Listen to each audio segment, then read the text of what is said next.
A big hello to my YouTube family. Welcome to Diva Classes. This is Divya Vadvani, your English teacher. Today we'll be studying the poem Small Towns and the River by Mamang Dai. This is for class 11 and 12 ISA. तो ये जो poem है, as you can see here in the picture, this is about a river. This is about the small towns. ठीक है, जहाँ पर जो theme, the major theme of the poem is life, death and after life. यहाँ पर जो poet है वो एक कंट्रास्ट शो करता है अबाउट द शॉर्ट नेचर और the temporary nature of human life and the permanence of death, rituals and afterlife. Okay, and the nature as well. तो first we will study about the poet जिसमें बोला गया है that Mamang Dai, she is Mamang Dai and she is a poet, novelist, journalist and former civil servant from Itanagar, Arunachal Pradesh. ये जो poem है that small town and the river is from her poetry book that is River Poems. She received Sahitya Academy Award in 2017 for her novel The Black Hill. ठीक है, now we will study about the poem, फिर हम लोग इसका line by line explanation पढ़ेंगे. तो ये जो पोएम है this is about life and mortality, human beings, the life. ठीक है, यहाँ पर जो प्लेस है, जिस टाउन की यहाँ पर बात की गई है, पोएट्स होम टाउन, तो that is the symbol of death that presents a weeping picture of those who have lost their dear ones. मतलब यहाँ पर उस स्मॉल टाउन को एक एज अ उसको उस प्लेस को एज अ वीपिंग पिक्चर दिखाया गया है ऑफ दोज पीपल जिन्होंने अपने डियर वंस को खो दिया है. Not only the poet Greaves but the town also moons the loss. सिर्फ ऐसा नहीं कि सिर्फ poet only Greaves the loss, जो पूरा टाउन है दिस इज ऑल्सो वीपिंग. ठीक है, वो भी रो रहा है क्योंकि उसने भी अपने डियर वंस को खोया है. मोर ओवर पोएट जो है यहाँ पर एक बड़ा ही स्ट्रॉन्ग कंट्रास्ट शो करता है in the image of the river. River जो इटर्नली फ्लो करती है and humans that are prone to death and decay. Okay, ये एक डस्टी और ग्लूमी पिक्चर शो करती है. Gloomy is something that is very sad. Of किसकी? ऑफ होम टाउन्स की, ऑफ स्मॉल छोटे छोटे टाउन्स की. और पोएट के अकॉर्डिंग स्मॉल टाउन्स में हर दूसरे दिन someone dies and people are sad. और in contrast to this the following stanzas, उसके बाद जो है वो immortality of starting stanzas में हमें स्मॉल टाउन के बारे में जानने को मिला है और लास्ट में हम लोग को immortality ऑफ रिवर के बारे में that flows the town, the river that is permanent, you can take it as nature that is permanent in comparison to people जो उस टाउन में रह रहे होते हैं. ओके, फिर in the following stanza poet जो है वो इटर्नल लाइफ के बारे में बात करता है, आफ्टर लाइफ या सोल के बारे में बात करता है. After life and having God as a guide जो है वो पोएट को, मतलब जहां पर पोएम जो है वो एंड हो रही है, वो एंड कैसे हो रही है, that what things will go in after life and having God by your side. Poet को पैसिफाई करता है about the death ridden thoughts, वो थॉट जो डेथ से रिलेटेड है. And now the poet is happy. Okay, and जो है वो अच्छा जाता है इस पोएम का. Now we will move towards the poem. Poem क्या बोलती है, that small towns always remind me of death. Now ये जो क्या बोला गया है यहाँ पर, that these small towns are a symbol of death, they remind me of death. My home town lies calmly amidst the trees. मेरा जो होम टाउन है वो ट्रीज के बीच में कहीं पर रहता है. मतलब here it is shown as कि हाँ बहुत सारे पेड़ एरिया इज देयर जहां पर बहुत सारा ग्रीनरी है. It is always the same. अब ये जो होम टाउन है, ये जो मेरा छोटा सा टाउन है, this is always the same, ये चेंज नहीं होता है. Now what does it signify? It signifies कि डेथ भी एक सिंबल ऐसी का है जो ये कहता है कि डेथ एक अनअवॉइडेबल ट्रुथ है. समर हो विंटर हो, you will see the things are remain same. With dust flying, there is dust that is flying, there is wind that is howling down the gorge. ठीक है, gorge क्या होता है? एक narrow valley between hills and mountains, जैसे ये. तो this is a gorge. Hills and mountains के बीच में अगर एक छोटी सी नदी जैसी जा रही है तो that will be considered as gorge. तो बोला गया है कि wind is howling. Now howling अगर कोई भी नॉन लिविंग थिंग को हम लिविंग बीइंग कंसिडर करते हैं तो उसको हम पर्सोनिफिकेशन फिगर ऑफ स्पीच लेते हैं. ठीक है, तो यहाँ पर विंड को भी एक कैरेक्टरिस्टिक दिया गया है ह्यूमन बीइंग का, दैट इज हाउलिंग. चीखना चिल्लाना विंड का काम नहीं होता है, इसीलिए it has been personified. Okay, तो ये इसका फर्स्ट स्टैंजा था जिसमें द एक्सप्लेनेशन इज गिवन. अब यहाँ पर फर्स्ट स्टैंजा में जो चीज काम किया, I will send you this PDF on Telegram, जिसे बोला गया टाइमलेसनेस एंड स्टैग्नेशन. किसी चीज का ठहराव बताया गया है यहाँ पर कि चीजें जो है हमेशा से सेम रहती हैं इसमें. ठीक है, देयर इज इमेजरी, आप इमेजिन कर सकते हो that there is warmth of summer, dust is flying. Okay, and you can also see the harshness of winter. The wind is howling. ये चीजें यहाँ पर शो की जा सकती हैं. It shows death not in terms of literal mortality, but यहाँ पर एक change या फिर growth नहीं है. There is lack of it. Okay, now moving towards the next stanza that says, there's just another day someone has died. In my small hometown, there is just another day जहाँ पर फिर कोई ना कोई someone has died there. Dreadful silence में we have wept, we are weeping in dreadful silence. This shows a sadness. Looking at the sad wreath of tuberoses, मतलब यहाँ पर क्या बोला गया है that there is sad wreath. क्या होता है, ये भी गॉर्ज का ही पार्ट बताया गया है. ठीक है, this is tuberose, a kind of Mexican flower and this is reed. ठीक, जो हम लोग मतलब फ्यूनरल वाली जो होती है उसकी यहाँ पर बात की गई है. वैसे तो आप गार्लैंड या सर पर जो पहना जाता है उसको भी कहते हैं. तो क्या बोला गया है, दिस इज मतलब ये दोनों जो चीजें हैं ये क्या शो करती है, दिस शोज अ सैडनेस. ठीक है, of human life. Dreadful silence is there. There's sad rate of tuberoses. People are weeping. People are, जब कोई मरता है, people are looking. They are dreadfully silent. They are looking. Dreadful means fearful. कोई चीज डरा हुआ या परेशान घबराया हुआ, worried, anxiety. Looking at the sad wreath of tuberoses, we are seeing कि जो funeral है वहां पर person is lying और उसके ऊपर वो रीत जो है वो रखी हुई है. Life and death when two things are, मतलब ऐसे करके अगर लिखा हुआ है आप यहाँ पर एक समझो कि ये साइकिल जैसा यहाँ पर बोला गया है. ठीक है, first there is life, then again there is death, then again there is life, then again there is death. तो ये क्या है, life, death and rituals are permanent. लोग जीते हैं मरते हैं, जीते हैं मरते हैं, बट जो उसके रिचुअल्स होते हैं वो परमानेंट रहते हैं. ओके, लाइफ एंड डेथ का ये जो रिफ्रेन है या रेपिटेशन है वो एक साइक्लिक और ऑनगोइंग नेचर ऑफ एग्जिस्टेंस बताता है. Cyclic and ongoing, it continues. और ये शो करता है कि रिचुअल्स जो है वो मेरे परमानेंट रहेंगे. People will come and go, पर उनको उनके आने और उनके जाने पर जो रिचुअल्स होते हैं वो हमेशा सेम ही रहते हैं.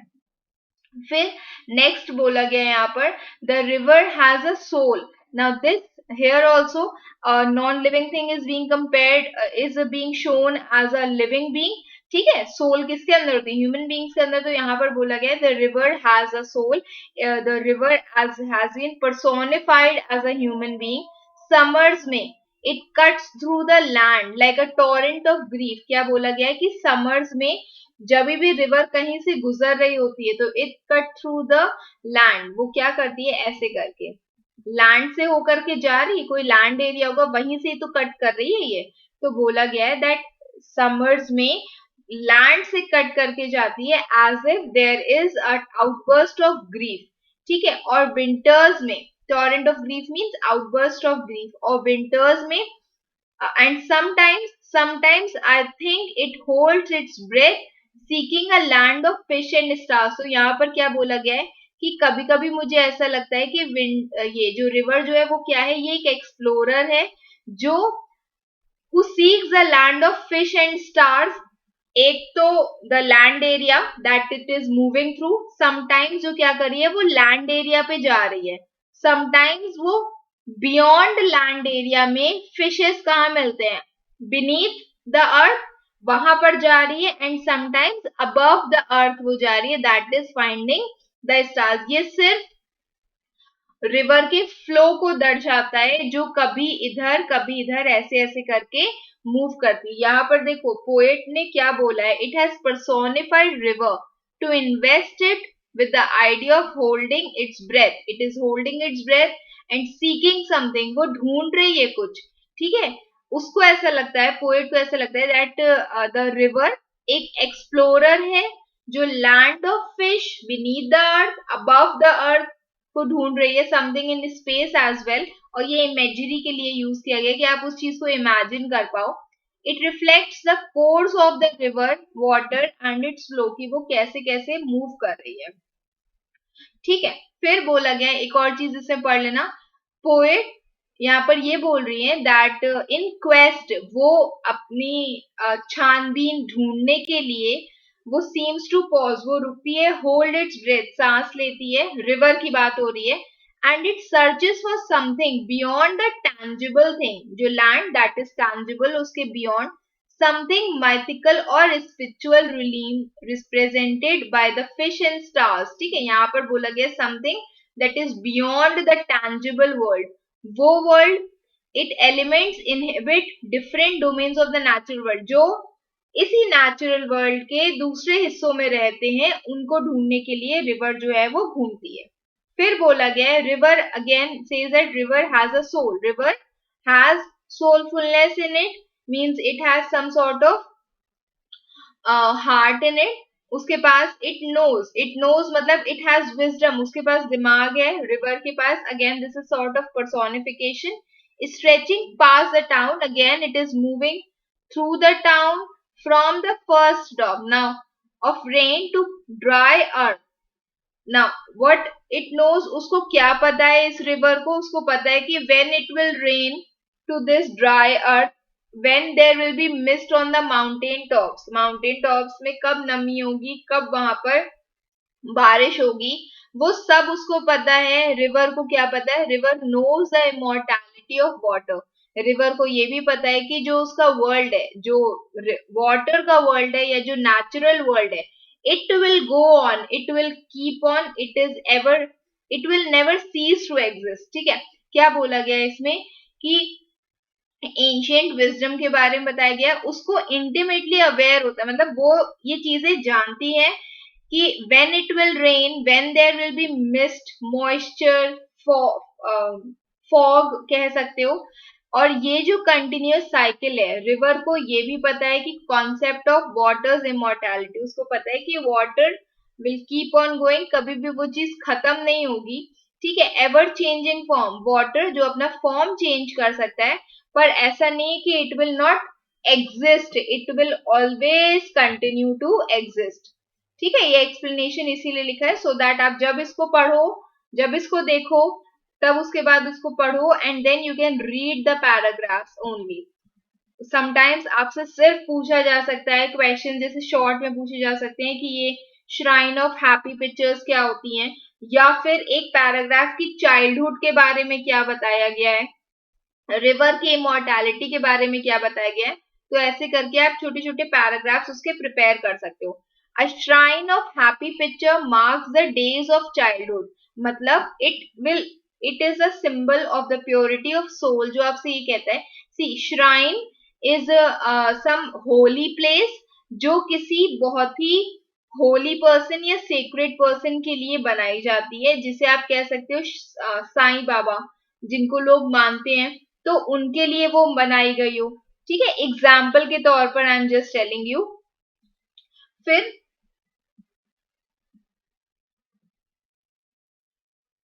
एग्जाम्पल के तौर पे आप इसको ले सकते हो, सिमिलर टू अ टेम्पल होता है, बहुत ज्यादा सिमिलर नहीं but still see temple has more of religious value and this has something very sacred. आप एक कम्युनिटी जो उनको बिलीव करती है, गौतम बुद्ध की श्राइन आप कह सकते हो, तो उसको हम लोग श्राइन कहते हैं। A shrine of happy pictures, now we are imagining कि एक सुंदर सी प्लेस है, holy place of happy pictures, हम लोग का जो चाइल्डहुड है उसके बारे में यहाँ पर बताया गया है। It marks the days of childhood, मतलब some place, some happy place जहां पर there is childhood, our own childhood, that is free from all sort of worries, ठीक है। फिर small towns grow with anxiety, और जैसे जैसे करके ये जो चाइल्डहुड है ये आगे बढ़ता है, इट फील्स लाइक कि स्मॉल टाउन जो है उसमें जैसे जैसे आप बड़े होते जाते हो, छोटे में यू पीपल ऑल्सो नो कि आप कोई टेंशन नहीं होती थी, बट अभी there is a lot of stress in your life, तो that is also a kind of anxiety for the future. ठीक है, anxiety about what, that death that awaits in the future, something कि before we die we have a lot of things to do. We have to travel the world, we have to make our name, we have to make our fame, we have to earn money, we have to earn success. So every sort of anxiety you have about your future, then तो यही चीज यहाँ पर बोली गई है, that the small town's atmosphere becomes tinged with anxiety about the future. पहले जो एक इनोसेंट पास्ट था, इनोसेंट चाइल्डहुड था, happy picture, shrine of happy picture थी ना, मतलब हैप्पीनेस थी, वहीं पर ही अब क्या हो गया, एंजाइटी आ गई है. Now the poet says the dead are placed pointing west, की डेड को हम लोग ऐसे प्लेस करते हैं, they are pointing towards the west, west that is पश्चिम एरिया, पूरब एंड पश्चिम, तो पश्चिम की तरफ उसको प्लेस किया जाता है. That is linked to what, it is linked to setting of sun, that is end of life. Okay, फिर symbolizing the aspect with also hinting on the ritualistic aspect of town folks culture. ये एक तो town Fock का culture दिखा रहा है, उन लोग वहां के लोगों का कल्चर दिखा रहा है. It also shows the end of life, और जहां से द लाइफ एंड्स, मतलब कि अगर north south west and east अगर हम लोग ये कहते हैं, तो they are pointed towards its, यहां से that is a symbol of setting of sun. ठीक है, तो यहां से when they will go, when they will rise towards the golden east, when the soul rises it will walk into the golden east. The dead body that lies in this direction, जब वो when it will lie, जब soul उस dead body से उठेगी, तो ये किस तरफ जाएगी, it will go towards the east direction in the house of sun. अब इसको हम ऐसे भी कंसिडर कर सकते हैं that it is the place of afterlife. ठीक है, the soul is getting up and rising in the direction, वहां से जहां से सन जो है वो आ रहा है. और ये क्या शो करता है, ये एक जर्नी शो कर रहा है, एक न्यू बिगनिंग की, एक रीबर्थ की, echoing the eternal cycle of day and night. ठीक है, also showing कि this is the part where there is night, this is again there is day, और यहीं से जो soul है वो rise हो रही है. soul that is rising in the form of afterlife, it can also be rising in the form of rebirth. House of sun का क्या मतलब है, एक मेटाफर, एक कंपैरिजन लिया गया है यहाँ पर फॉर एनलाइटनमेंट ऑफ एनलाइटनमेंट. आप जागरूक हो रहे हो किसी चीज के लिए, you are having a lot of energies in you, you are having heaven in you, you have afterlife, मतलब soul, obviously afterlife. Then जहां पर सोल जो है it finds it ultimate peace and perhaps even immortality, जिसे हम कहते हैं कि वो तारा बन जाते हैं, जो सोल होते हैं वो तारा बन जाते हैं. तो वैसे ही यहाँ पर बोला गया है कि the soul is finding its ultimate peace and the soul is also having immortality, जो कभी खत्म नहीं होगी. Okay, in the cool bamboo restored in sunlight life matters like this. तो क्या बोला गया, cool bamboo एक रेफरेंस दिया गया है बॉडी के लिए, सनलाइट एक रेफरेंस दी गई है सोल के लिए. ठीक है, सिंबल ऑफ सोल के लिए. तो क्या बोला गया है कि bamboo that is cool and hollow, ये एक बॉडी है या फिर लाइफ है जिसको एक एक्सटर्नल समथिंग एक्सटर्नल चाहिए होता है जो उसकी लाइफ को मीनिंग दे. Sun is considered as something like that. ये एक बॉडी कंसिडर की गई है, ह्यूमन बॉडी, और ये जो है ये उसका सोल कंसिडर किया गया है कि ये ह्यूमन बॉडी जो होती है वो कूल होती है, हॉलो होती है, खोखली होती है, जैसे बैम्बू होते हैं. और सनलाइट क्या होती है, ये उसकी सोल है जो वार्मथ देगी, जो वाइटैलिटी देगी, लाइफ देगी, एनर्जी देगी. और इसीलिए बोला गया है कि बोथ आर इम्पॉर्टेंट. ठीक है, life is given significance and vitality, सिर्फ इसी सनलाइट के थ्रू ही उस लाइफ मिलती है उसको, and it is a symbol for the soul और स्पिरिट, रिफॉर्मिंग द आइडिया कि लाइफ जो है वो प्रीशियस है एंड इट इज मीनिंगफुल. यहाँ पर लिखा गया life matters like this only when a cool bamboo restored in sunlight, only when a body that is restored or rejuvenated by the sunlight, by the soul that we have in our body, we can say कि life जो है वो meaningful है, life जो है वो important है, ऐसे ही जैसे कि ये है. In small towns by the river we all want to walk with the gods, and the poem ends with the idea that ये जो section है ये क्या highlight करता है, that this section highlights a poet's belief in the afterlife and eternal bliss, कि हमें हमेशा के लिए वो मुक्ति, वो खुशी मिल जाएगी. We'll find the happiness when we will walk with the gods. So क्या बोला गया यहाँ पर कि as the poem ends, there is the poet reflects a desire कि town people should achieve a state of higher existence and enlightenment. Living by the river, which has been a symbol of continuity and soulful presence throughout the poet, they aspire to transcend the mundane existence and join the divine.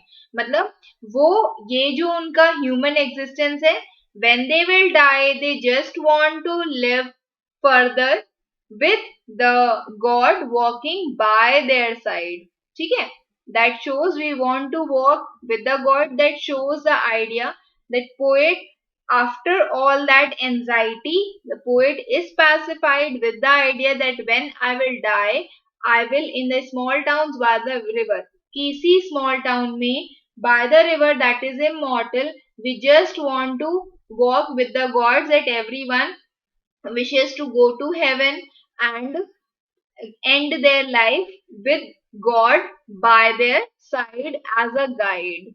Okay, that's all. I hope you have understood the poem. ये जो PDF है, this I will send you on Telegram. Till then, keep preparing. Best wishes. Thank you.